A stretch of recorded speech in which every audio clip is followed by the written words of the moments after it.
So the objective of this, the topic is we are going to talk about the modern security operation centers, which explains the mission of your security operation center. So one should know, as a security analyst, what kind of operations can be performed to, secure your network or organization that we'll discuss, and then how it will be helpful to the students to build their career in networking side.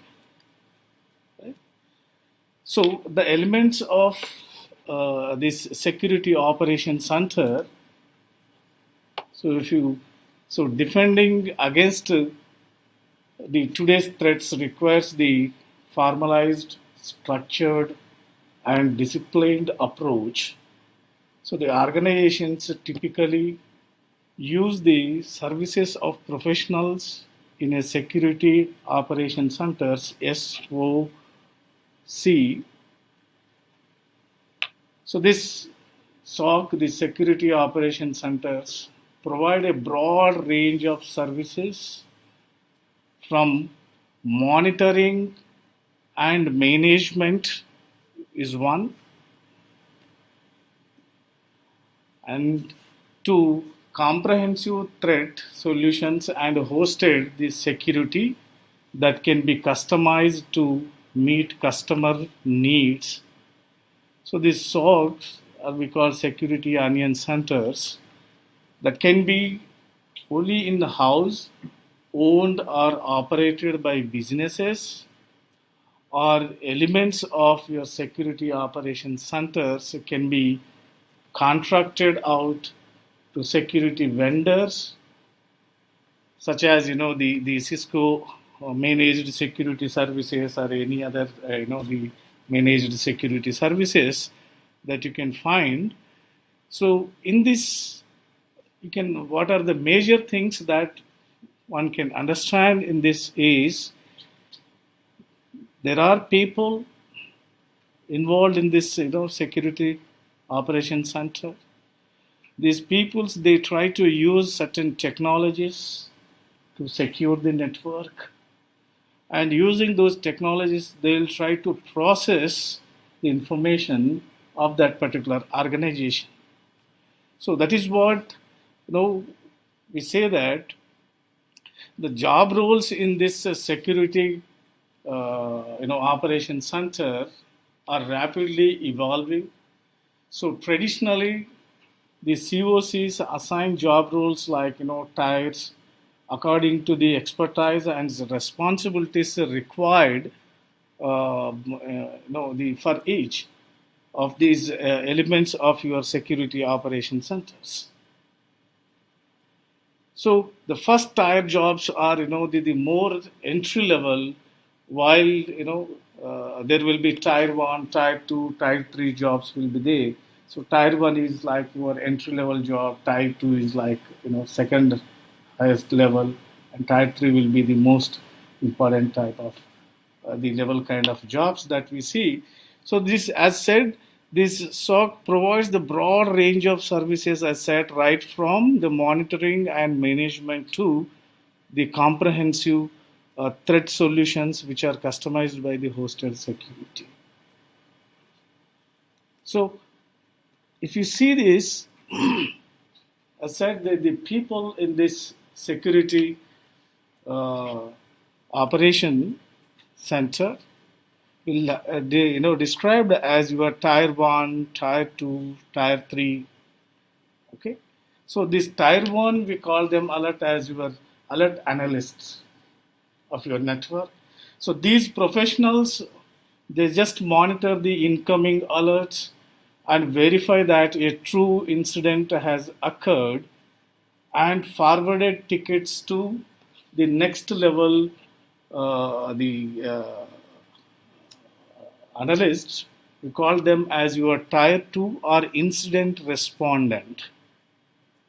So these tier 2 incident responders, these professionals are responsible for deep investigation of incidents and advise remediation or the actions to be taken, that kind of the actions performed by the next level professionals.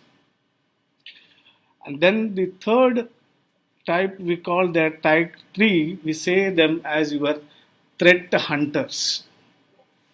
So tier 1, they are just your alert analysts. Your tier 2, they are the incident responder. Tier 3, they are the threat hunters. Threat hunters means what? These professionals, the tier 3 professionals,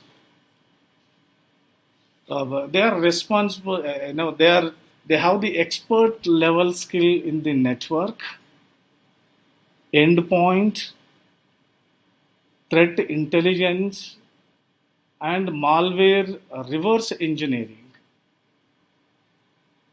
That means they are able to manage the end devices as well as the network. They apply some intrusion detection system and intrusion prevention system for the threat intelligence purpose, and they do the malware reverse engineering process. So they are experts at tracing the process of the malware to determine its impact and and how it can be removed from the network or from end device. That will be handled by these threat 3, type 3 threat hunters. And these professionals are also deeply involved in hunting for the potential threats and implementing threat detection tools. So threat hunters search for the cyber threats basically, and that are present in the network but have not yet been detected by the system, that intrusion detection system.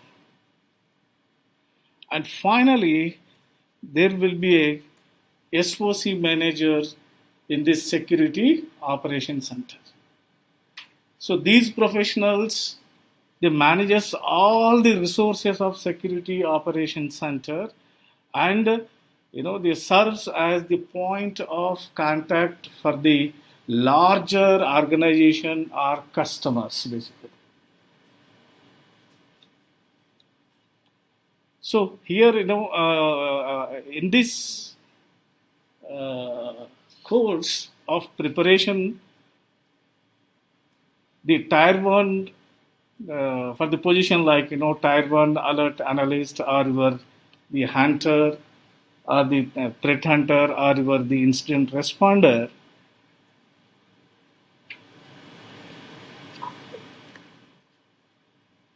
it will give you the different actions, different kind of the operations or tasks will be performed by these threat 1, threat 2, the tier 1, tier 2, tier 3 experts.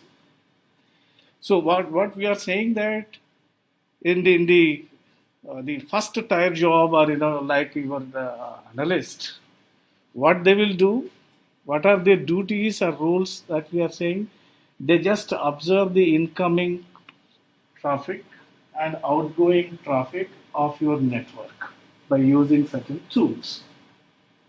Okay, so they just observe what kind of packets are coming into the network and what kind of packets are going out of the network.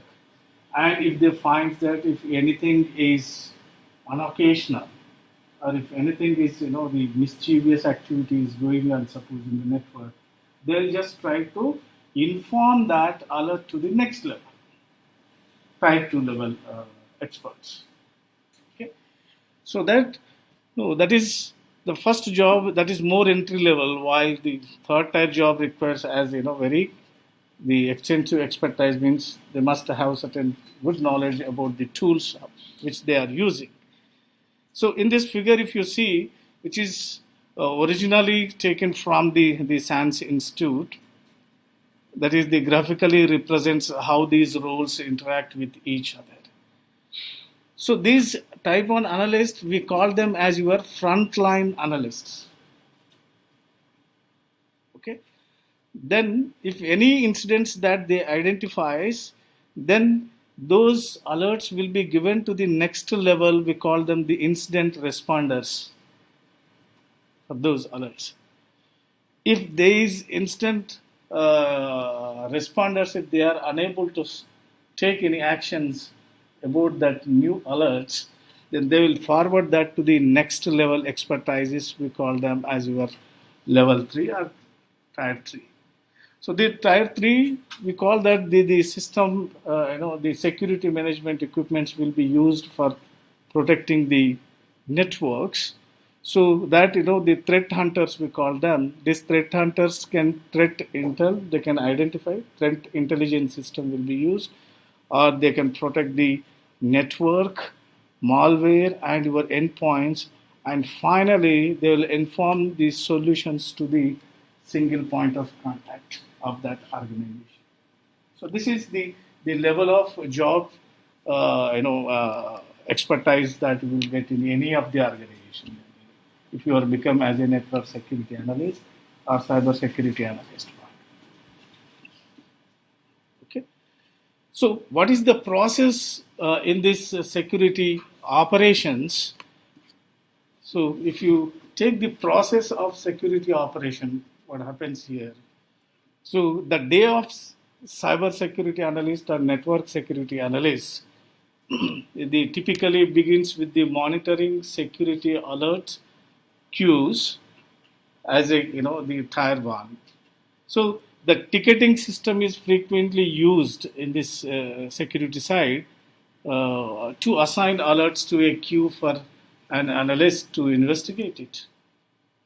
So because the software that generates alerts can trigger false alarms, so one job of the cyber security analyst or network security analyst might be to verify that an alert represents a true security incident or not. That will be observed by your first tier 1.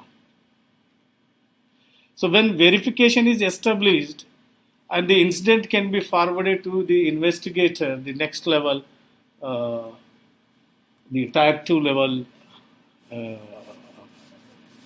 investigators. So then or other security personnel to be acted upon these the after verification whether false alarm is correct or not, true or false, that will be decided. Otherwise, the alert may be dismissed as a false alarm.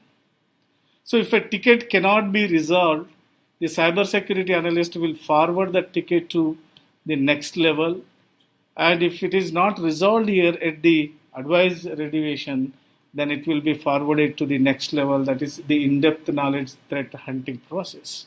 So they use certain tools. Right?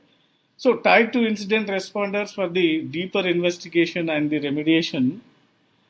If the incident responder cannot resolve that ticket, then it would be forwarded to tier 3, the personnel with the in-depth knowledge and threat hunting skills.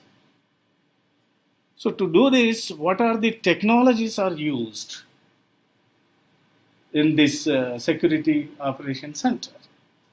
So if you see some of the technologies which will be used, as we said, first thing is, if you see the security operation center, it is a 3-entity process, right? People will use the technologies, and those technologies will be used for processing the alerts, right from your tier 1 to tier 2, tier 3 to tier 3. Okay? These people are categorized, right? So then, what technologies are going to, basically used in this security operation centers? That means, as shown in this figure, if you see, the security information and event management system, this SOC needs a security information and event management system as said. So what is involved in this? SIEM. Okay, remember this. The terminology is that security information and event management system. Now, in your test, you may get the questions like which technology used in the process of SOC. So you can name it as your the SIEM, Security and Information System, and Event Management. Right? So this SIEM makes sense of all the data that the firewalls or the network appliances, intrusion detection system, and other devices generate. So these SIM systems are used for collecting and filtering the data basically. So from where they are going to collect the information, from network traffic, from network flow, from system logs, from endpoint data. Endpoint data means from your laptops or your desktops, from your mobile phones, or from everywhere.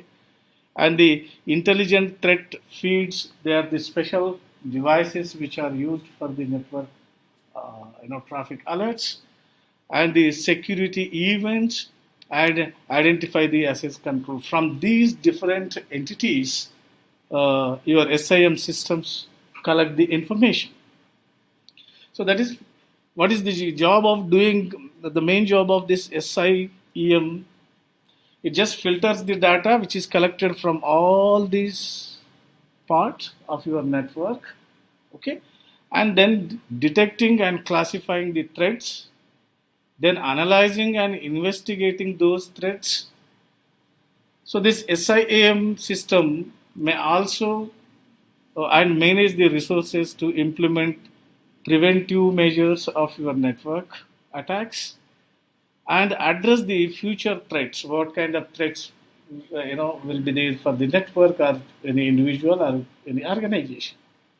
So this SOC, the Security Operations Center technologies, includes one or more of the events that we say, that event collection or the correlation and analysis, your security monitoring, security control, log management, your vulnerability assessment, your vulnerability tracking, and threat intelligence systems, as we said, from different part of the security monitoring system.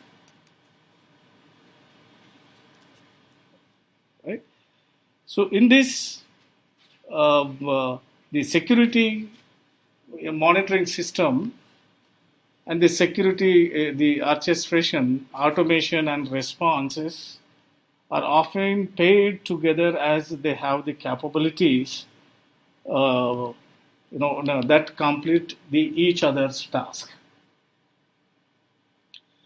So we call that as your SOAR, the security, orchestration, automation, and research. So SOC monitoring clubbed with this SOAR. So in this SOAR, what happens? The large security operations, we said security operations, teams use both the technologies of this, optimize their SOC and SOAR. So it is estimated that 15% of organizations with the security team of larger than 5 people will utilize this SOAR by the end of 2022. They used maximum the SOC and SOAR both together.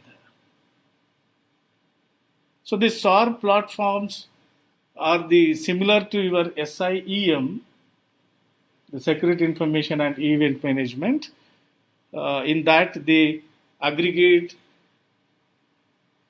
then correlate and analyze the alerts. So however, this SOAR technology goes a step further by integrating threat intelligence in this and automating the incident investigation. Is the further step of your SOC, and the responses workflows based on the playbooks developed by the security team in this case. So if you see the responses first, in the security, then the ancestors will be there. The ancestor that creates the customized platform that integrates and coordinates the numerous security tools and resources. And then they try to do that, automation to execute the security process with minimum amount of human resources. Like I said, maximum it includes 5 people in that set for any organization, any bigger organization. So that's the advantage of this combination of your SOC and SOAR. So in this technology, the SOAR security platform, what it just gathers alarm data from each component of the system. It may be from your end device, it may be from your network, as we saw in this case. It gathered the information from each part of the system.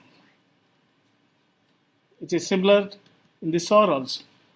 And then provide tools that enable cases to be researched or assessed and investigated. Then it emphasized the integration as means of the automating complex incident, the response workflows.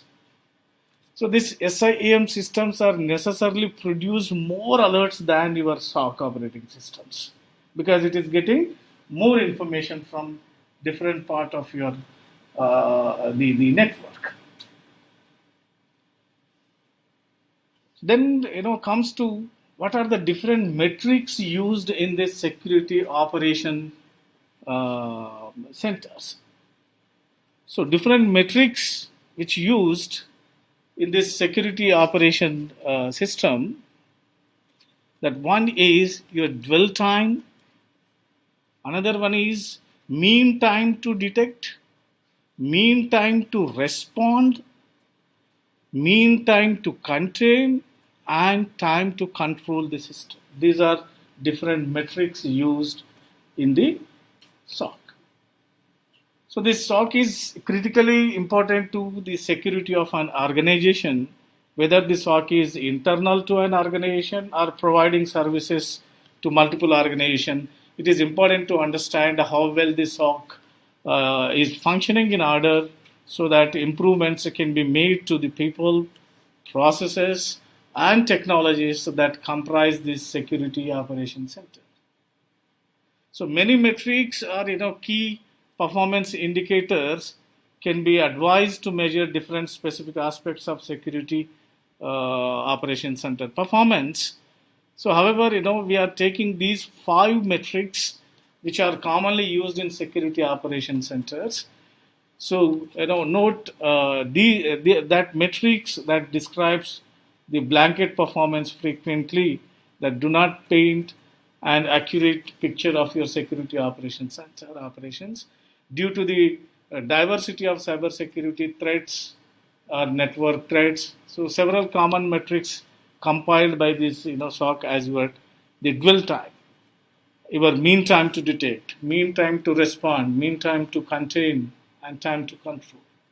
So what is the dwell time means?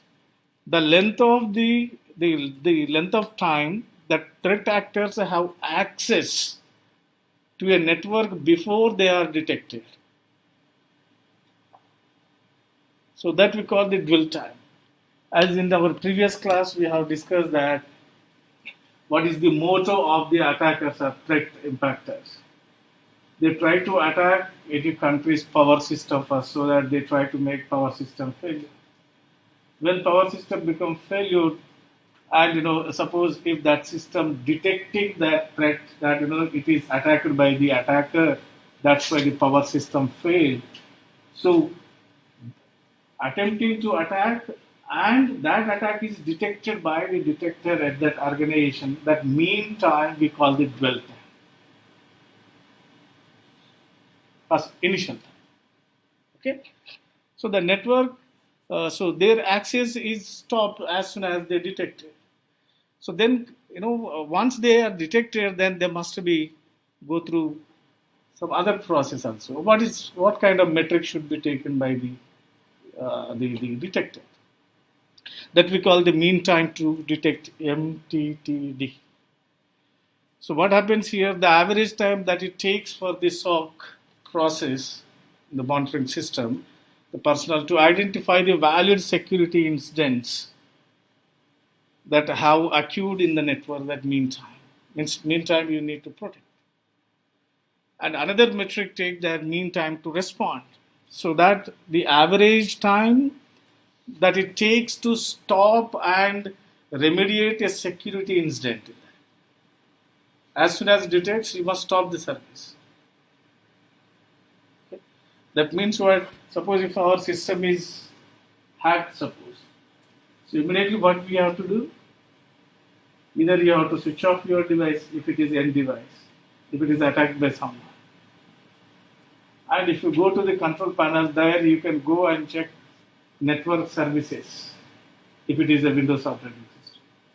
In network services, you go and stop all the network services so that your device is out of network. So then whatever attack, whoever attacked the device, if you have detected that, you try to do that, whatever malware detection, remove those, or virus detection, remove those. If everything is clear, then you can restart your system, or else you can reinstall your operating system which was not effective. And another one is your mean time to contain, we say. The mean time to contain the time required to stop the incident from causing further damage to the system. It may be end system, it may be the network system. And total is your time to control part. The time to control, the time that required to stop the spread of malware in entire organization's network. So you might have heard that, sometimes when the login credentials are attacked in our mail system, you may get the alert from our UTSA security system. Some services are stopped because of hack recent days. Like, as soon as ASAP pages are not opened sometime. So that time our organization, cybersecurity specialists, they wanted stop that service, not accessed by all university users until they solve that problem. So it takes around 2 hours, 3 hours time, and after that again they made available this page to everyone. So that we call the time to control the entire network. Okay. So then the next one, the enterprises and the managed securities. So I just need to bring to your notice that what are the different enterprises are providing different the security services. So for the medium and large networks, the organizations will benefit from implementing and the enterprise level security operation type. It may be small networks or it may be the large network part. So this SOC can be a complete in-house solution or providing services to other organizations also. So this Cisco has some team of experts who help ensure timely and the accurate incident solutions by providing the wide range of incident response precedents and the capabilities, which includes the Cisco SmartNet Total Care Service for rapid problem solutions. So they used in their in-house as well as they are providing this service to other organizations also. And another one is the product security incident response time. Another one is the computer security response time. So this computer security incident response is for the individual end devices. And then the managed services. So managed services means it is like your intrusion detection system type. Only authorized users are allowed into the network. So for example, if other than you, if anyone they tries to enter into our class, suppose on the canvas, they are not allowed because only the authorized people they are getting our canvas network security page on your canvas. As soon as you log in, you are getting only whatever your registered courses are there, they are appearing on your canvas page, right? And for me, only our class students' details will be there. No other students will supposed to take this. So that managing services providing at the end, system level. And then the tactical operations and some of the safety and physical systems. So these are some of the enterprise and the managed security services provided by the security. This is for your notice purpose. Other organizations are also there which are providing security.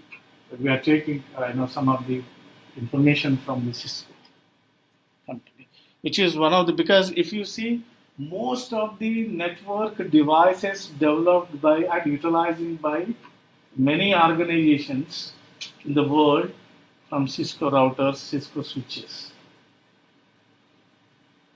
So along with their routers and switches, they are providing these services to protect the network. Okay? So then comes to the security and availability is in the another most important part in the network security and end device. So most enterprise networks must be up and running at all times so that they can protect their network. This security personnel understand that for the organization to accomplish its priorities and network availability must be preserved. So each business or industry has a limited tolerance for the network downtime. Okay? And the total tolerance is usually based upon the comparison of the cost of downtime in relation to the cost of ensuring against the downtime. Now our class is going on, suddenly if network goes, then what we do? If network is hacked and if suddenly the class get cancelled now. So for this station we may manage, but for next class also if it happens the same thing, then we lost some time, right? And whatever we scheduled topics are there, they get delayed. So every time the network security specialist, they must be active and very alert whether everything is going on well or not, like tier one persons in the SOC process. So the availability of the security and their availability, if availability is suppose 99.8% suppose, then the downtime, your downtime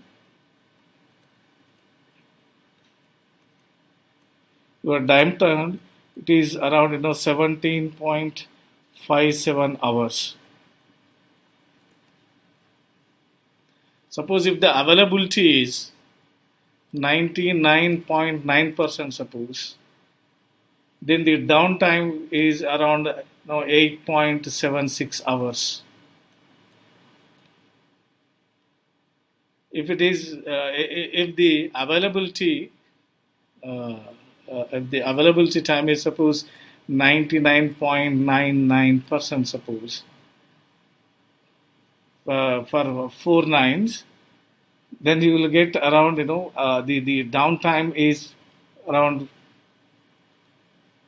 your 5.256 minutes, like that. So that is the relationship between the availability and the security.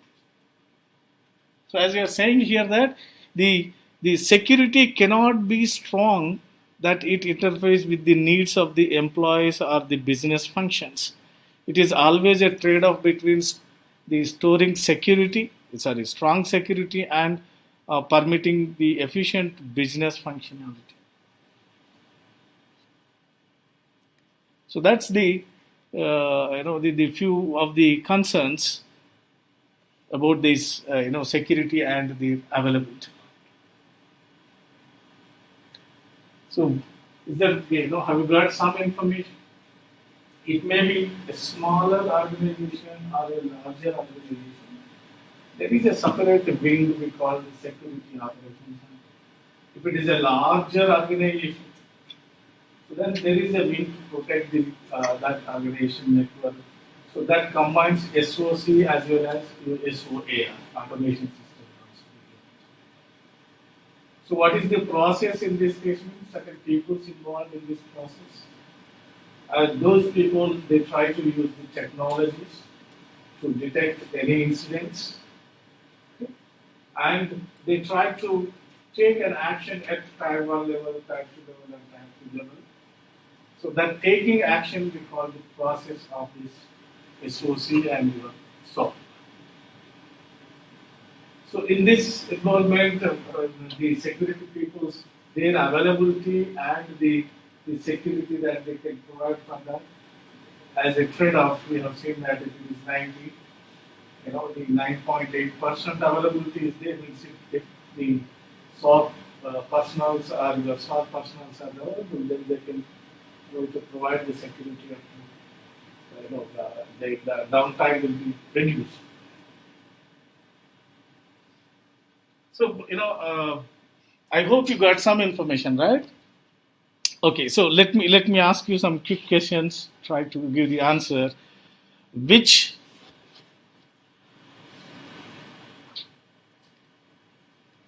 the SOC job role manages all the resources.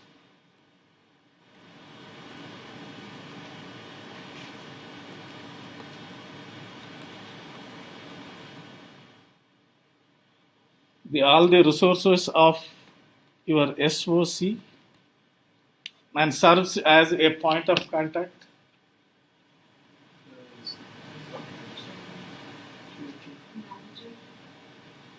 Manager.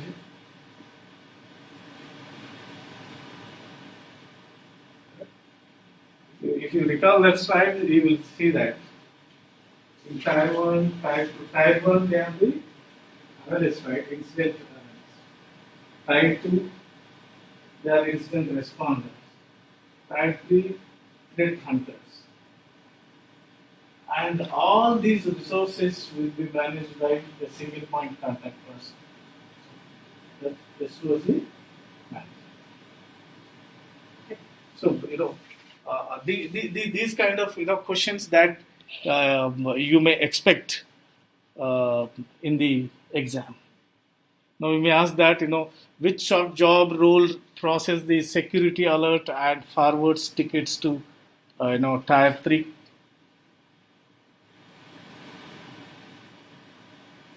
That SOC job roles. Yeah. First, Tier 1 will work always.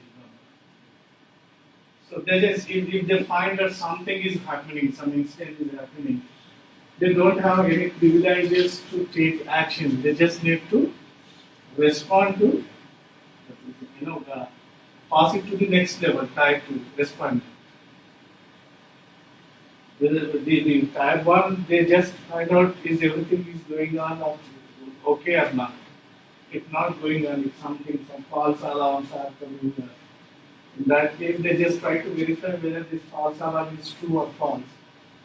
If not, then they just give that information to Tier 2. Tier 2 will take care of the certain actions. Yeah.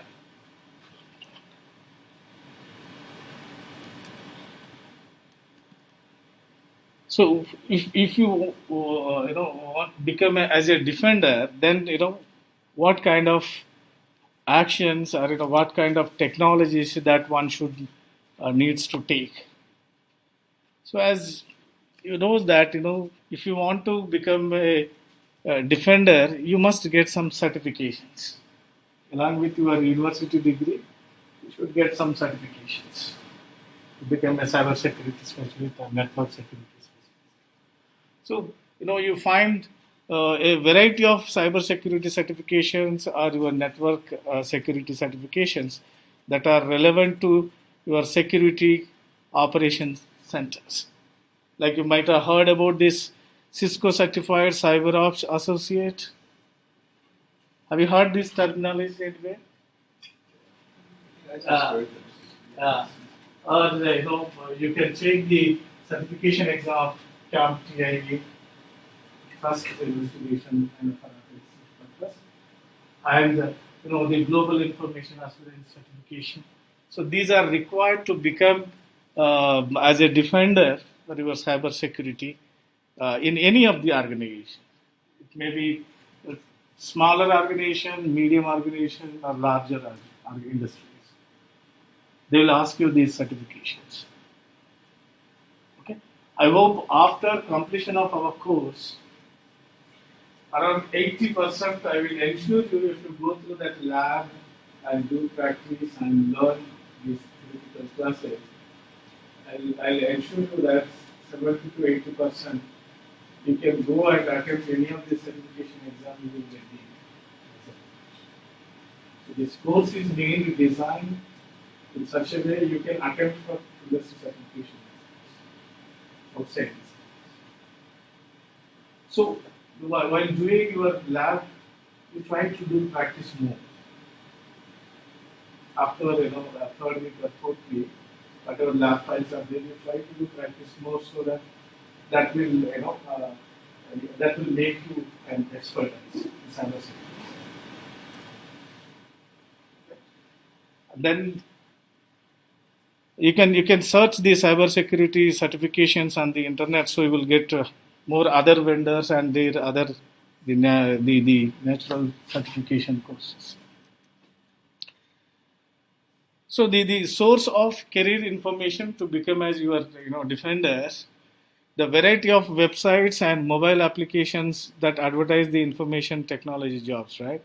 So mostly you can find it Indeed or Career Builder or usajobs.go, or you'll find in Glassdoor or LinkedIn. So for your knowledge, if you try to search in this information, you can find what they are expecting as a cybersecurity. So you try to search in the internet and find out what kind of roles they are offering, and that roles what kind of technology that they are expecting from you. And you try to compare those expectations with our course objectives. At least 50% it will match. So that will help you to as soon as you complete the course, it will give you that okay, I'm ready for market. I'm ready for job.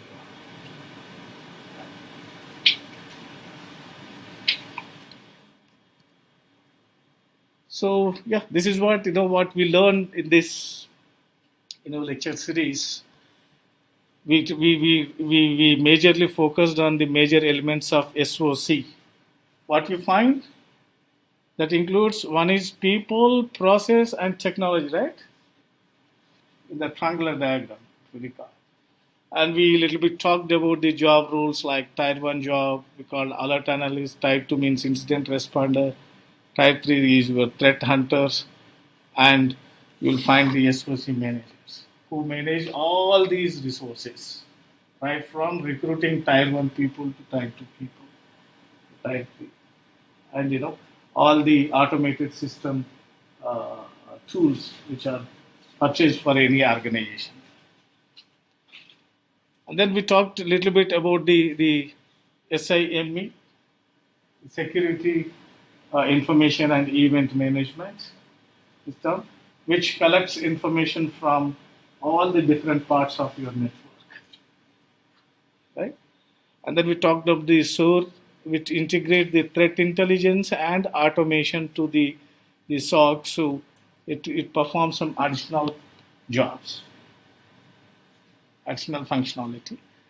And then we talked a little bit about what are the different metrics used for the measurement of your SOC, security operation. Right? So with this, I would like to stop this session here.